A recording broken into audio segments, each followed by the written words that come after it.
11 часов дня 9 июня. Александр Сергеевич, здравствуйте. О текущей эпидемиологической ситуации в нашей республике.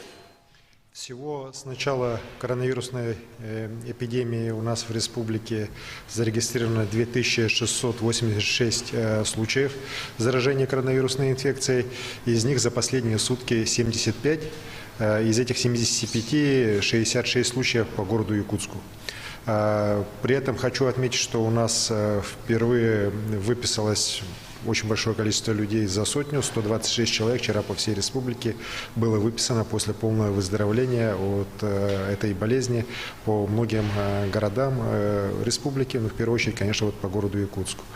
Хочу также отметить, что за последние несколько дней у нас стабилизировалась ситуация. Коэффициент распространения инфекции, он по республике в целом составляет 0,8, но по городу Якутску выше, 0,9 единицы. Для того, чтобы мы могли начать снимать, согласно требований Роспотребнадзора, ограничения, нам необходимо, чтобы коэффициент распространения инфекции у нас был ниже единицы. Я очень надеюсь, что в ближайшие дни мы сможем удержать этот уровень заболеваемости, не допустить его роста.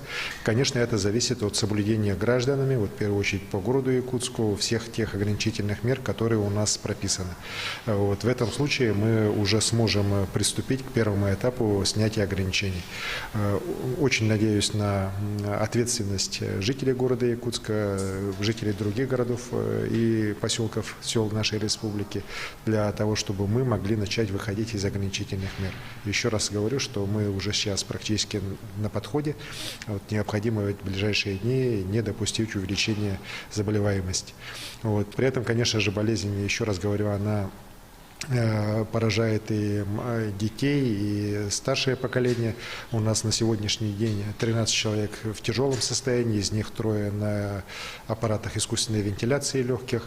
И как сейчас показывают данные Роспотребнадзора и Минздрава Республики, у нас увеличилось количество детей среди заболевших. В последних случаях где-то порядка 20% новых случаев – это дети.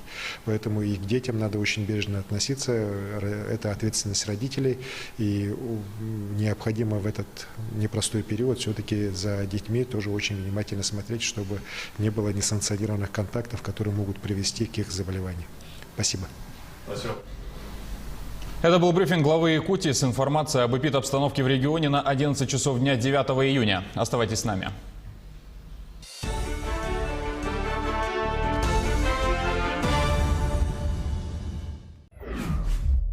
Как будет обеспечена санитарная защита при голосовании? Для охраны вашего здоровья и здоровья ваших близких создаются все необходимые условия. В местах для голосования будут организованы пункт температурного контроля при входе, выдача одноразовых масок, перчаток и одноразовых ручек всем пришедшим голосовать, дезинфекционный коврик, место